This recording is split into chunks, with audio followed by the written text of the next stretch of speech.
Opa, é isso, né? Vambora. Hoje a gente está aqui com o professor Felipe Granato, né? E a gente Isso. vai rolar uma ideia aí, falar um pouco a respeito das atualidades aí, né? Começamos agora o mês de agosto, né? Sim, Então, oficialmente, pelo menos no Brasil, a gente está entrando aí para o quinto mês de pandemia, né? sim. E aí, Felipe, já está na hora da gente voltar? Já está na hora da gente ir pra Não. rua?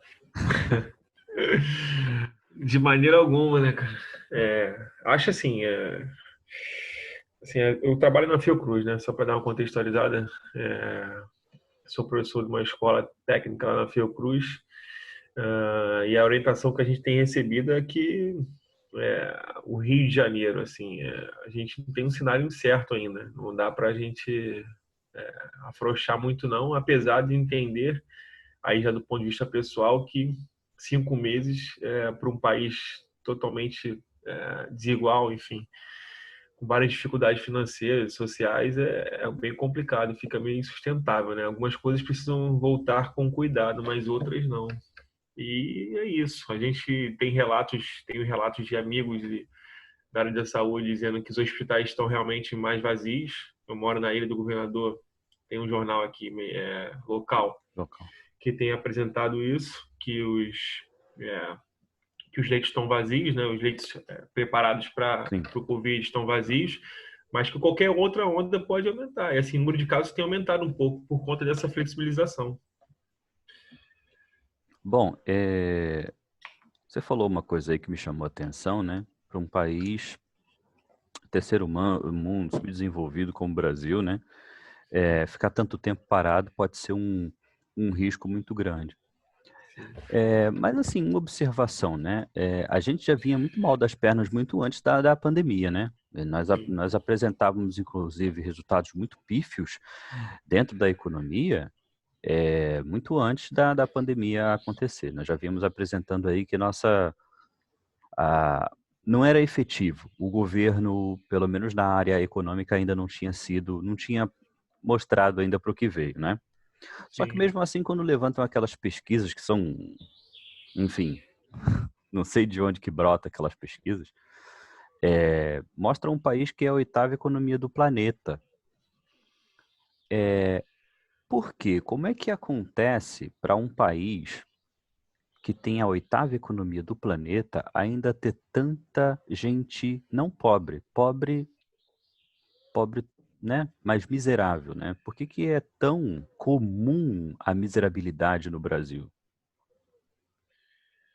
Acho que o projetinho, né? Acho que é O um projeto. projeto, né? Assim, a gente tem muita riqueza, né, cara? A gente tem muita riqueza, a gente tem muito espaço, a gente tem muita terra, a gente tem muita coisa, mas a gente tem um projeto acho que é um projeto neoliberal mesmo, que essa balança tem que ficar desequilibrada, assim. A gangorra, né? Tem que ficar totalmente inclinada, 45 graus, assim. Os mais ricos, né?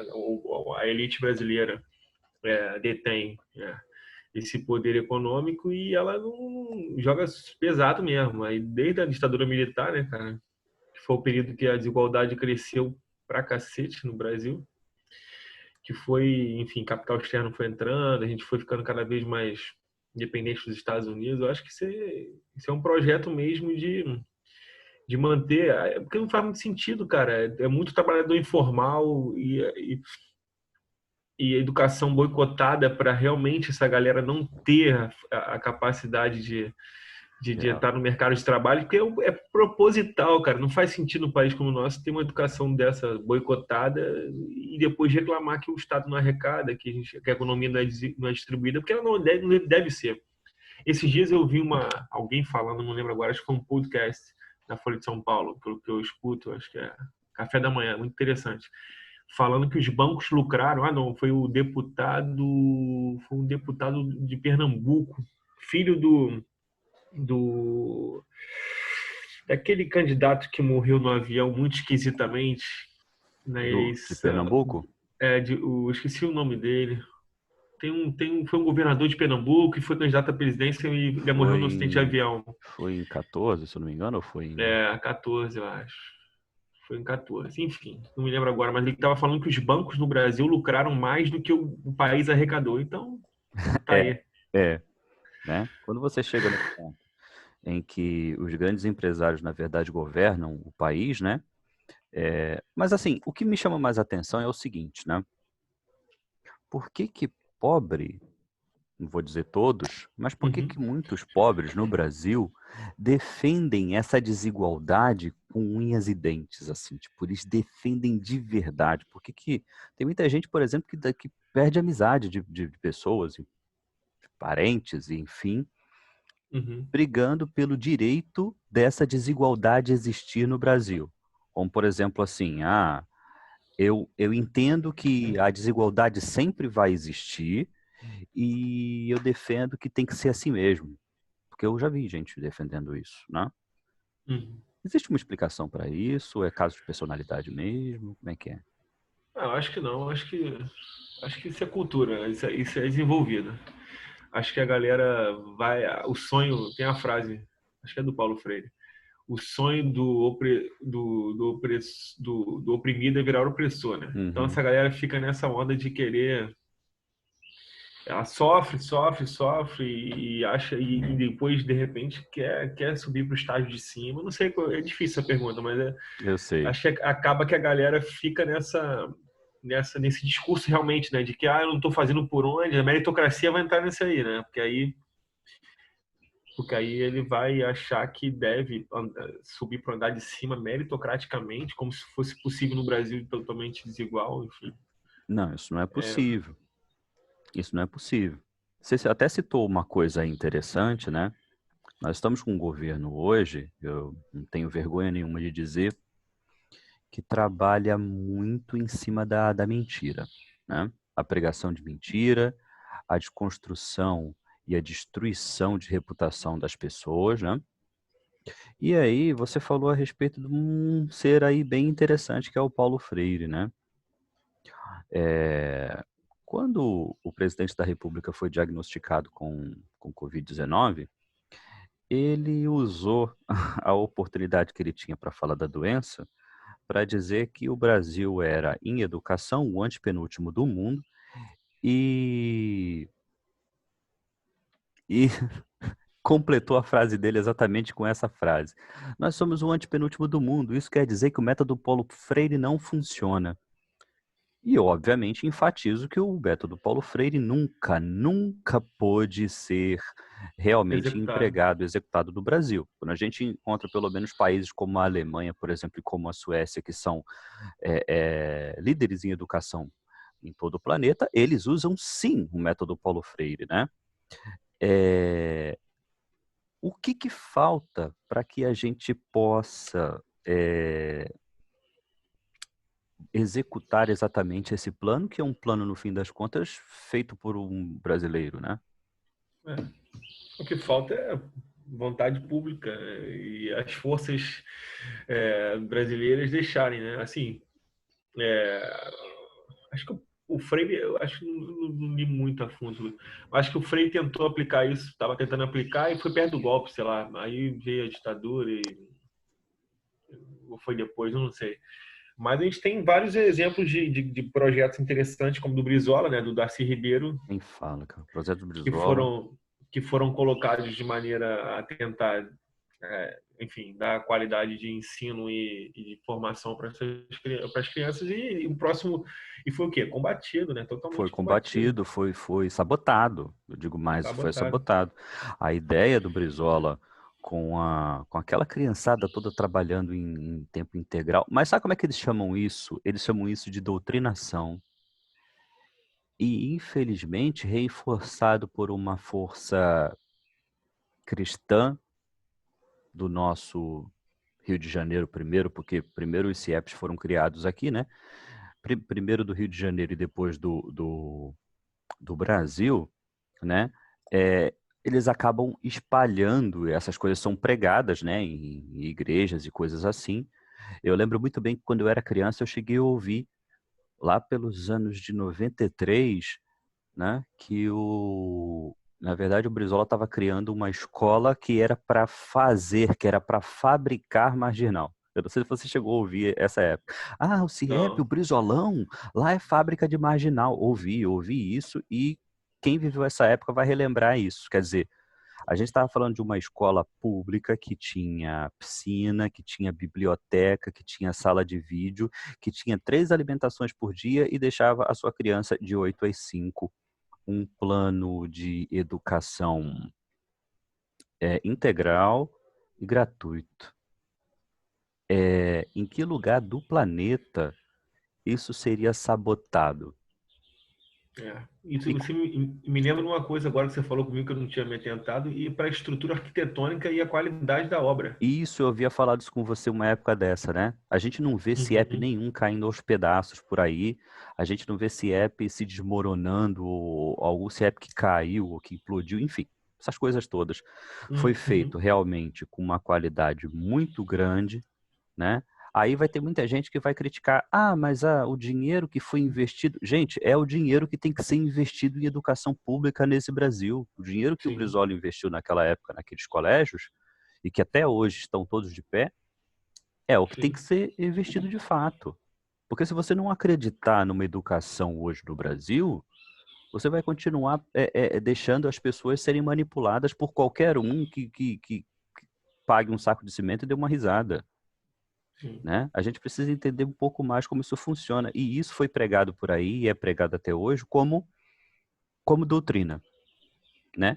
sim. E até onde o que eles estão fazendo também não é doutrina. Porque, né, tinha uma necessidade muito grande de se colocar um cristão como ministério, no Ministério da Educação, e nos outros ministérios há uma necessidade muito grande. Por que há essa necessidade tão grande de polarizar, vamos dizer assim, a religião no Brasil, ou polarizar, de repente, os desejos, né, pela centralização da política no Brasil, né? É, porque a gente está vendo aí dois exércitos, né? O militar, né? De novo prestando um serviço, quantidade de ministros militares é absurda. Enfim, da fé, né? Da fé como da fé, não como doutrina, né? Não vamos aqui, não quero também entrar na seara da fé, Sim. que é um sentimento pessoal e intransferível, mas o uso da fé, né, na política da pior maneira possível, que a gente sabe que quando mistura na história religião, Estado e religião, fica complicado. E eu acho que é isso, acho que eles estão fazendo isso como doutrina realmente. O WhatsApp tem sido um grande objeto assim para essa doutrina, né? Eles não precisam nem mais ir para a rua. Eles não precisam mais. Uhum. Tanto que nesse momento agora, onde as pessoas ficam mais em casa, as pessoas automaticamente vão consultar mais as suas redes sociais, né? Uhum. Só que as pessoas perderam aquela coisa, até por causa de sua fé, por causa da sua, né, a sua maneira de crer e de ver a vida, de ver as coisas, as pessoas já veem essa informação como uma verdade absoluta, não existe discussão.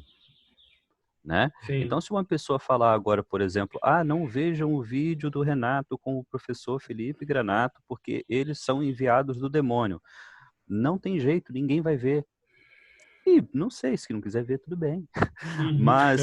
Mas essa destruição de reputação, que é uma coisa já programada, né? Que já é uma coisa aí automática para muitos deles, eles trabalham dessa maneira de um jeito natural, fazem com que, de repente, alguma informação, você pode não gostar de mim, ou você não pode concordar, de repente, com você, Uhum. mas, né, eles não podem concordar com você, mas, de repente, essa informação faz algum sentido na cabeça deles. Só que na hora que essa informação chegar, ela já vai ser bloqueada por algum pensamento, ou movimento, ou alguma coisa assim. Então, existe um bloqueio hoje que ele é muito fácil para as pessoas mesmo, principalmente os religiosos, né? Infelizmente, porque eh, são conhecidos por ser bons leitores, né? Só que eles não estão permitindo que outras informações entrem, outras informações cheguem, porque já vem com essa premissa de que é algo demoníaco, né? Ou que é Sim. algo que vem para interromper. É, E aí, como eu te falei, né? A gente está aí como a 8ª economia do mundo, quem vê de fora acha que é uma grande potência, mas aqui continua existindo a miserabilidade, a pobreza, a fome e agora cada vez menos a educação, porque quando um pai e uma mãe lê uma notícia de que nas escolas só tem maconheiro, só tem drogado, cheirador, essas coisas, obviamente, quando o filho dele tiver lá com seus 18, 19, tiver terminado o ensino médio, até antes, tudo que um pai não vai querer é que esse pai vá, que esse filho vá para a universidade. Sim. Será que eles não acham isso estranho? Isso em momento nenhum, um pai e uma mãe acha isso estranho? De repente sonhou a vida toda de ver o filho na universidade e agora ele passa a ter um medo de deixar o filho na universidade porque lá que estão sendo pregados, está sendo pregado que lá só tem drogado e que lá ninguém vai estudar. Igual, por exemplo, o próprio ministro da Educação chegou com esse discurso dizendo: na escola, na faculdade se ensina sexo sem limite. Obviamente fiquei muito chateado, porque faltei essas aulas. Também nunca vi, não. Puxa, que Não peguei uma chato. suruba na faculdade FJ, cara. Que Sacanagem. chato. Eu fiquei muito triste porque não vi nenhuma vez, cara. Entendeu? Então, né, voltando àquele assunto, por que que há uma necessidade tão grande de se trabalhar com a destruição de reputação no Brasil? Por que que isso é uma arma tão poderosa? Por que que trabalhar com o seu projeto e com a sua verdade não é mais tão interessante? É melhor você arrebentar a reputação do outro. Eu acho que tem os velhos interesses do privado, do setor privado contra o público, de acabar com a imagem da instituição pública, né? Então, os interesses são os mesmos, só que a forma agora tem sido outra, né? Tem sido a forma Olavo de Carvalho de agir sobre as mentiras, sobre, enfim, sobre os estardalhaços e essa questão da pós-verdade também do WhatsApp Isso. que tem feito a cabeça da galera. Mas é isso, a balbúrdia que eles comentam na universidade, enfim, a tentativa de destruir a universidade pública, que enfim, é uma das instituições que mais, de repente, vai possibilitar a transformação social dos brasileiros, enfim. Mais uma, né, bem bastante forte. Para mim foi assim, né? O mundo se abriu lá e não tinha suruba não, tinha aula mesmo. E agora nesse momento mais difícil, as instituições públicas têm dado retorno para nós, né? A vacina, o Fiocruz, a UFRJ, a USP, exatamente. todas elas trabalhando para todo mundo não acabar num apocalipse, né, cara? Todo lugar, exatamente. Todo lugar onde foi pregado a balbúrdia, todo lugar onde foi pregado o drogado, todo lugar onde foi dito esses lugares aí, tem sido, na verdade, a válvula de escape para a gente poder crer que nos próximos meses nós estaremos aí com uma solução para esse problema. Mas foi uma coisa assim que, de uma certa maneira, não vou dizer que foi bom, não, seria um absurdo, mas que foi menos ruim, né? Porque abriu os olhos de muita gente a respeito disso. Eu acho que teve 1, 2, 5 pessoas ali, pelo menos, que pode ter observado que existem outros interesses em arrebentar com a ideia do ensino no Brasil. O ensino no Brasil já é muito, muito sabotado, já é muito sacaneado, né? Não vou dizer só o ensino, né? Poucos dias atrás, por exemplo, nós tivemos aí o ministro do STF fazendo uma crítica ao general Pazuello, porque sabia-se, né, que tinha dinheiro lá para poder investir na saúde e eles não liberavam esse dinheiro e depois dessa crítica ele liberou de uma vez só 5 bilhões. Se você libera 5 bilhões de uma vez só, você causa uma revolta na população, ou pelo menos deveria causar, no sentido de, se tinha 5 bilhões, por que que não foi distribuído 1 bilhão e 200, 1 bilhão e 300 durante os meses da pandemia? Você chega no mês de junho e despeja 5 bilhões de uma vez, junho ou julho, não me lembro qual foi o início do mês que foi. Se você já tinha esse dinheiro e realmente foi foi dito que tinha esse dinheiro em reserva, e olha que foi apenas 60%, parece que ainda existe uma grande quantidade de dinheiro para o saúde que não foi empregado ainda, né? Então, Uhum. quer dizer, imagine quantas pessoas que morreram sem fundos e sem dinheiro e sem investimento anteriormente, nos meses anteriores, março, abril, maio, né? Então, um dia desse, né, o nosso querido ministro do STF fez uma crítica a esse senhor, e esse senhor fez fez um escarcéu, né? Não pediu desculpa pelo acontecido e tal. E seguimos sem ministro da Saúde, né? Lá cheio de generais, lá estão parecendo um quartel inteiro, mas a gente não tem ministro da Saúde. Imagine um outro país ou qualquer outro país sério, né, no Brasil hoje, sem um ministro da Saúde em plena pandemia. Você imagina por que até agora existem tantas pessoas, a gente já falou de todas as crises da educação que vem acontecendo com a Traub, agora com o Pazuello, agora na saúde. Por que mesmo tudo meio desmantelado, tudo meio atravessado, por que tem tanta gente que ainda acredita que essa é a salvação do país? Ah, cara, eu acho que tem a ver com a ditadura, 20 e poucos anos de ditadura militar, o imaginário das pessoas, assim, do que seria uma boa gestão, boa conduta. Não tinha imprensa, assim, então ficou-se uma imagem ainda para muitas pessoas. Eu escuto isso, não sei se você escuta de algumas pessoas até mais velhas isso, que eu não vivi a ditadura, nasci em 87, né? Já na parte na redemocratização do país. Mas eu escuto de alguns mais velhos assim, mas era tranquilo a ditadura na época. Foi tranquilo assim, foi beleza.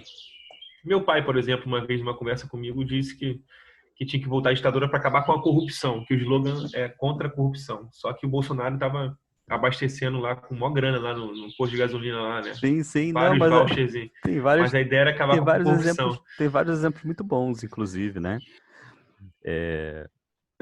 Mas continue, por favor. Não, mas aí acontece. Aí esse conto do vigário da contra-corrupção e essa imagem que o pessoal tem dessa época. Eu tive que falar para meu pai, pai, não era assim, não tinha imprensa, não tinha liberdade de imprensa, não tinha liberdade de expressão. Então, se você cerceia qualquer tipo de fiscalização, a sua imagem vai ser boa. Mas o país foi estuprado, o país foi, enfim, fico falando para ele, né?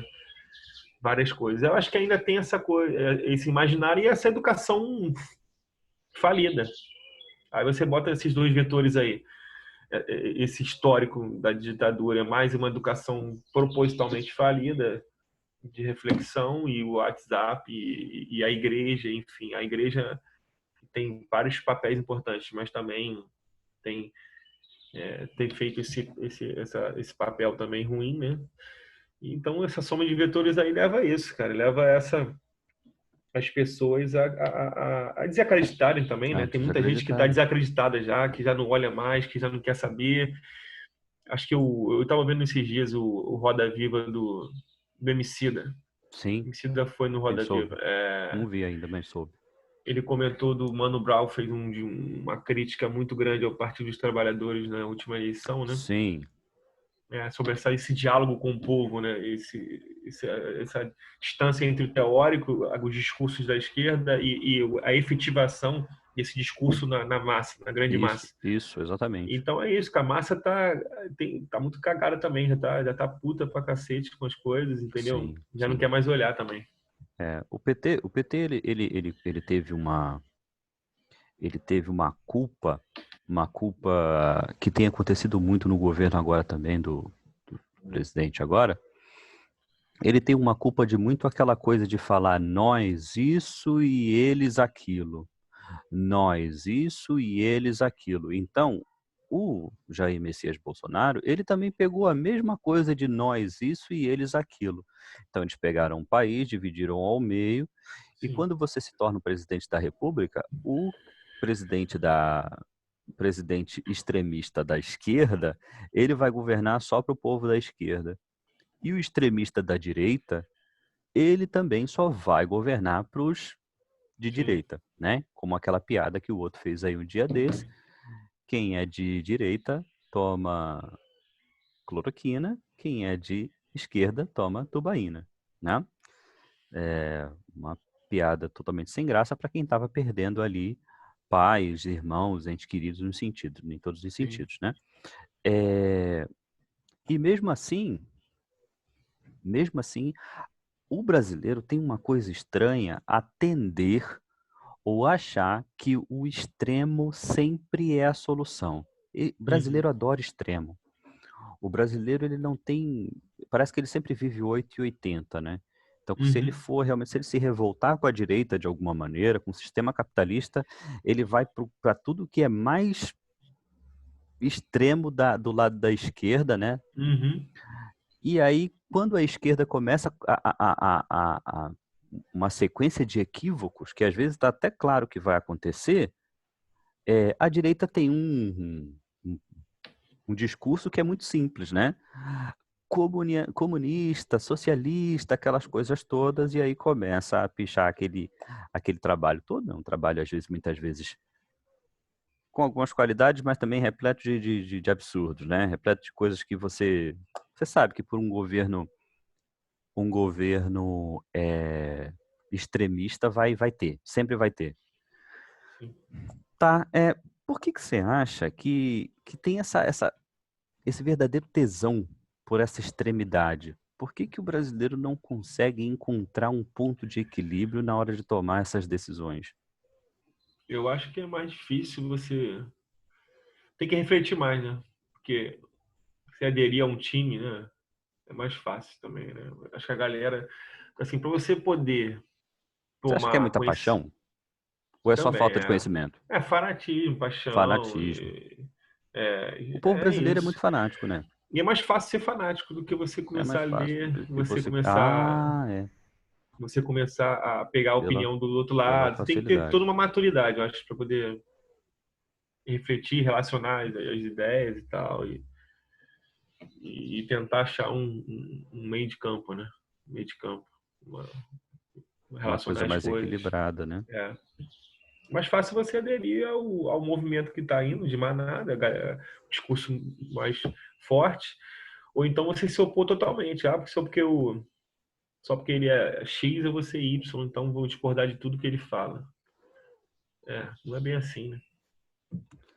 Hoje, por exemplo, nós temos algumas coisas mudando de nome.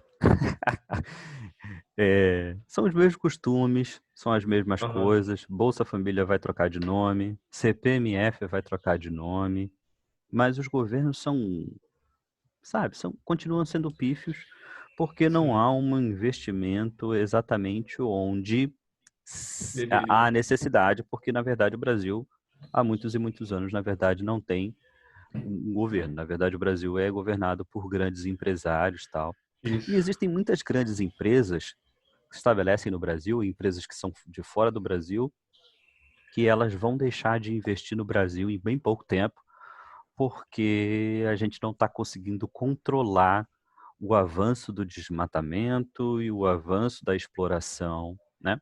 Uhum. Até quando as pessoas se mantêm, enquanto elas se mantêm, né, nesse ponto de vista, porque muita coisa dessa é a pessoa também ter a humildade de falar, ó, não está dando certo, não vamos mais fazer isso, não vamos mais permitir por Uhum. exemplo, um exemplo, né, que o desmatamento avance porque empresas X, Y e Z vão parar de investir no Brasil, elas vão investir através disso.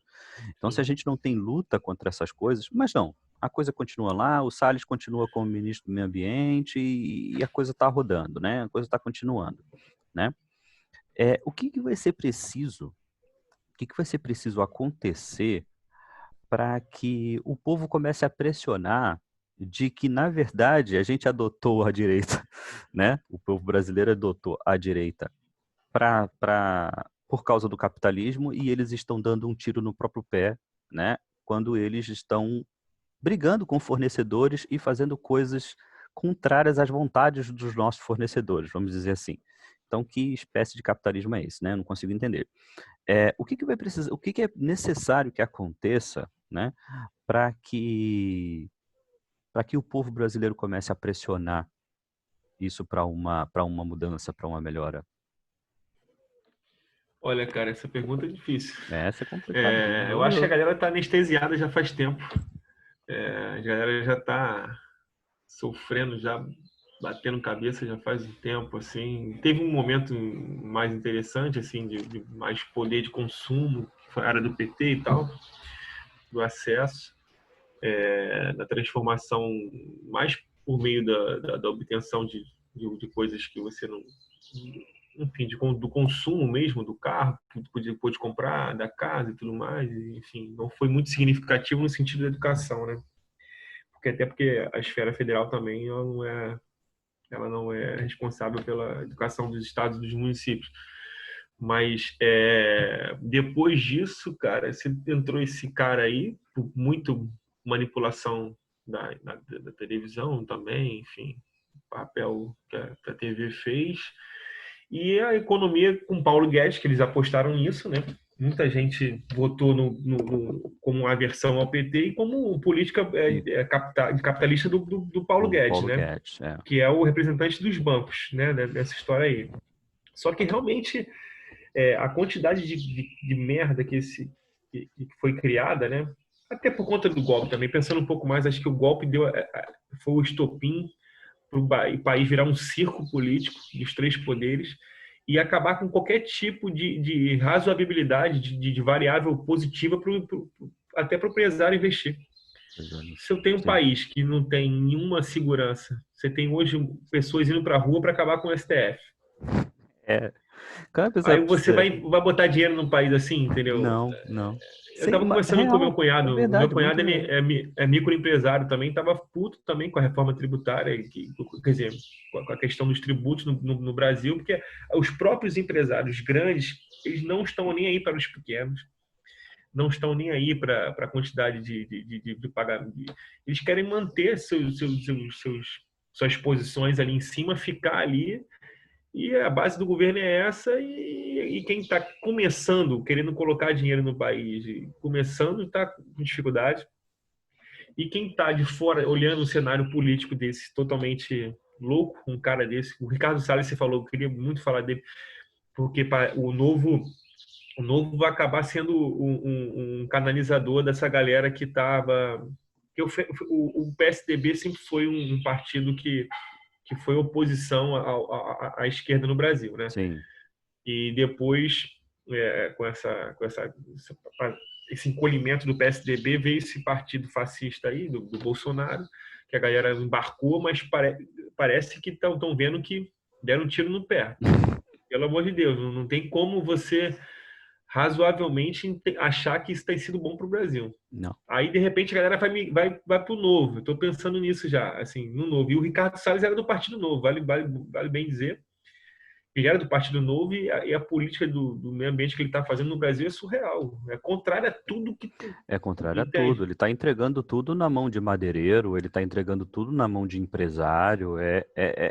É o momento. Ele está vivendo o momento de uma maneira assim, entendeu? Inescrupulosa, inclusive, né? E ele está esquecendo de relativar ou prestar atenção em coisas importantes, né? Que é o futuro e que é o investimento, por exemplo. Mas aí o que tinha que acontecer também? O que tinha que acontecer era o ministro da Economia vir tomar uma posição, tomar um Sim, mérito também, entendeu? sim. Ah, sim, sim, verdade. Esse era o momento. Mas tive um travamento aqui, mas enfim, o vídeo continua normalmente. Show. Por segundos só, né? Então, qual é o meu ponto de vista nisso, né? Uhum. A minha bronca com tudo isso, inclusive, né? É que se por um acaso alguém não tiver uma visão um pouco mais... É pouca coisa técnica. É porque o que está Uhum. acontecendo agora é que existe uma sequência de ego, né? Enfim, que agora não permite que essas coisas aconteçam, né?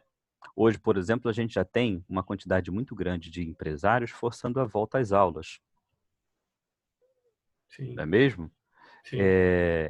E aí, volta por força dos grandes empresários ou não volta para manter a saúde da população? Óbvio que a educação voltar agora, acho que é loucura. Tem essa pressão toda, né? Acho que é, o Rio, né? Nosso caso, né? O estado do Rio tem se mostrado até bem resistente a essas forças mais reacionárias, mais fascistas, né? Que só se preocupam com a grana, né? A bancada do dinheiro, né? E não com a vida. Incrivelmente, né? Porque esse governador é outro fascista, enfim, tem uma política de segurança bem escrota mesmo. Mas é isso, acho que vai acabar voltando, né? Minha mãe lá em Caxias já me disse, eu vi também que em Caxias vai acabar voltando, as escolas privadas vão voltar também. Eu acho que não é hora, né, cara? Acho que não é a hora disso, não. Não, Não dá para infelizmente não tem, brincar, não. nesse momento não tem condição. Mas já existe uma força grande, né? Uma força aí apelando, lutando muito, né? Uhum. Para o início para a volta, né? Dessas Sim, aulas aí. E muita gente também pressionando pela volta dos seus comércios, enfim, seu sim, modo de vida, né? Eu sim, entendo que a gente vive realmente um problema, um momento que economicamente não é lá o melhor. sim, Mas antes eu queria alertar que antes a coisa também já não ia muito bem. E obviamente sim, parar o país é um problema complicado. sim. Só que não adianta você ser, né? Não adianta você Uhum. ser a oitava economia do mundo e ter tanto miserável no mundo se você não pode bancar uma situação como essa. Você não pode Sim. bancar o empresário pequeno que você diz tanto que preza para que ele não quebre, Uhum. né? Porque se por um acaso não tivesse parado, por que a economia ia tão mal assim mesmo? Porque o que me pareceu era o seguinte, não, vamos fazer o seguinte, vamos continuar aberto tudo, funcionando tudo normalmente, porque a gente vai dar um pulo econômico na frente dos outros países que estão cuidando da saúde do seu povo. Sim. Então o tempo todo foi só pensado nisso, entendeu? O que, sinceramente eu acho que é um genocídio. Sim, sim. Porque você não se preocupou diretamente com a ideia de é, é, existe um vírus que realmente está matando o planeta inteiro e que a gente vai precisar gastar dinheiro com isso. Vai ser dinheiro mesmo. E se a gente não crescer economicamente, a gente vai passar à população que houve uma prioridade com a saúde dessa gente. É Mas isso não, a mesmo. gente vai para 100 mil essa semana, se brincar, né? Porque todo dia morre mais de 1.000, É. né? E mesmo assim, pode ir para bar, pode ir para tudo que está aberto, está tudo liberado, pode ir que está tudo uma maravilha. Porque quem vai ter o tratamento, quem não vai ter também. Então, o mais pobre sempre se Sim, fode, né? sim, sim. É, Então, um, vai no fluxo, deixa a galera se fuder mesmo. um grande exemplo é o exemplo dos bares do Leblon, né? Sim. Aquele exemplo maravilhoso que eles conseguiram dar para gente de se por um acaso eu adoecer, eu sei para onde eu vou, mas quando eu for Uhum. para casa e adoecer os meus escravos, os meus lacaios, né? Eles que se virem. Eu não tenho nada a ver com isso. Mesmo? Sim. Pois é. Brother, a coisa tá complicada, né? Sim. Era para ser uma conversa sobre atualidade descontraída, mas acaba que tende para uma Análise de circunstância mais. conjuntura. Rapaz. E aí o que acontece é o seguinte, né? Exatamente como eu comecei. Não é hora de voltar. Não, jamais. E a É gente hora vai. de Oi, até pode falar. ficar um pouco orgulhoso, assim, porque a gente conseguiu, em alguma medida, algum tipo de comportamento, assim, de quarentena. Acho que a curva a curva até está descendo já no Rio, mas não é hora de desafrouxar, não. Mas é essa coisa, né? As pessoas estão tão aflitas querendo voltar de qualquer jeito, que aí a oportunidade, opa, baixou? Vamos embora para a É, praia, tudo bem? Acho até que a praia, não estou aqui fazendo nenhum tipo de incentivo. Mas acho até que a praia, por ser um lugar aberto, bem aberto e geralmente com vento, pode não ser esse lugar tão perigoso. Eu não aconselharia, eu não iria. Sim. Mas não é um lugar perigoso como, por exemplo, lugares fechados realmente como uma escola, gente. É um absurdo. Não tem como. Você tem que imaginar que toda vez que uma criança chega numa escola, é desumano isso. Porque toda vez que você tem que imaginar que toda vez que você chega numa escola, vamos colocar um número baixo aí. Essa criança teve um relacionamento, né? Pelo menos com 8 pessoas em transporte, dentro de casa, família, vizinhos, amigos, tudo isso. Até ela chegar dentro daquela sala de aula, ela teve um contato ali com pelo menos 8 pessoas. Então imagine que tenha 10 alunos dentro da escola e que cada um deles tiveram ali um relacionamento pelo menos com outras 8 pessoas. Nós teríamos um relacionamento ali total de pelo menos 80 pessoas ali ao mesmo tempo dentro de uma sala de aula, muitas vezes fechada, onde não tem sequer uma janela, onde não tem sequer, né, com aquele ar-condicionado ligado e jogando o mesmo ar para todo mundo ali respirar. Ah, mas que tá de máscara. Poxa, como é que a gente vai obrigar uma criança de 7 anos, de 9 anos a ficar o tempo todo de máscara? 4 horas de aula, né? Tem certas coisas que não estão sendo pensadas. Mas se já foram pensadas, vamos assim mesmo. Vamos assim mesmo. E, né, tem muita gente exigindo isso, né? Sim. Então, meu jovem, um ponto aí que você queira falar, que você acha interessante. Um ponto ou para encerrar ou para continuar? Como queira. Se você acha que Então, tem beleza. alguma coisa ainda para a gente poder conversar. Olha, todo dia tem uma coisa nova, né? Não, Tem. acho que tem que ser essa vacina, né? Acho que é importante falar de coisa boa agora também, né? É. Acho que a gente está com a parceria com Oxford, né? E São Paulo tá, Butantan lá tá com a parceria com a China. Acho que já está na terceira etapa do teste. Os 2 primeiros testes já foram aprovados, né? E positivos, Foram positivos. O terceiro tende a ser positivo. A Fiocruz está com uma fábrica sendo construída já tem um tempo em Santa Cruz, que vai servir de espaço para a fabricação da vacina e tal. Espero que em janeiro, fevereiro, enfim. Os testes vão sair os resultados de agora, né? Mas acho que a gente consiga já disponibilizar isso para a população, para a gente sair dessa situação que realmente é complicadíssima, né? É muito importante que você me diga uma coisa, tá, Felipe? Para a posteridade e para a atualidade, né? Alguma verba foi cortada da fundação em que você trabalha? Do governo? O orçamento que a gente trabalha é menor, com certeza. Cada ano que passa, a gente tem trabalhado com orçamento Com orçamento menor menor. e também no escuro, porque a gente tinha, enfim, as unidades recebiam um norte, né, um valor já para poder trabalhar, fazer a gestão. E tem sido jogado aos pouquinhos e sem muita informação. Está rebolando, né? As instituições públicas têm rebolado bastante para poder manter a qualidade.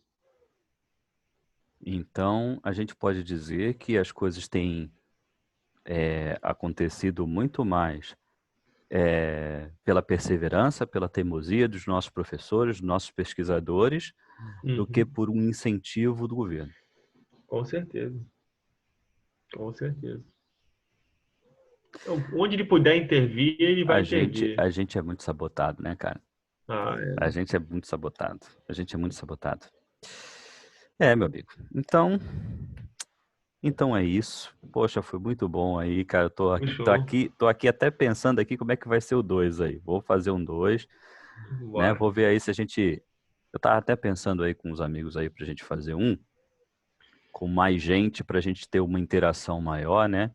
Mas primeiro eu vou fazer um 1 a 1 aí com algumas pessoas que eu já venho, né? Que eu já venho convidando. Mas, cara, foi muito bom aí, foi muito proveitosa essa conversa, foi muito inteligente. Não, foi ótimo. Bacana o projeto que você está fazendo aí, para a gente poder compartilhar essas trocas de diálogo aí, de reflexão. É uma coisa assim que eu penso que não seja só para agora, assim. Não é só para agora, né? Agora, muita gente vai ver agora, mas eu quero que daqui a 10 anos Sim. Nós que não somos famosos ou não temos renda ou coisa assim, né? Uhum. Que a gente também tem a nossa maneira de contar esse momento, né? Porque muita gente Registro, famosa, né? muita gente grande vai conseguir contar esse momento à sua maneira, mas a gente está vivendo essa maneira também. Os mais pobres, nós também estamos vivendo esse momento, né? Sim, sim. Então a gente também precisa contar a nossa maneira com a pouca vamos dizer assim, com a pouca estrutura que nós temos no momento, né? A Sim. maneira que a gente pode, a gente precisa contar o que está acontecendo agora. Sim. Show, maneiro. Nice. Falou, bro. Muito obrigado, Felipe. Valeu, Foi irmão. maneiro pra Foi caramba ótimo. aí. Eu pude aprender bastante também. Também. E, obviamente, espero que a gente também possa plantar alguma coisa aí na cabeça de alguém. Vambora. See Falou, you, velho. man. See you.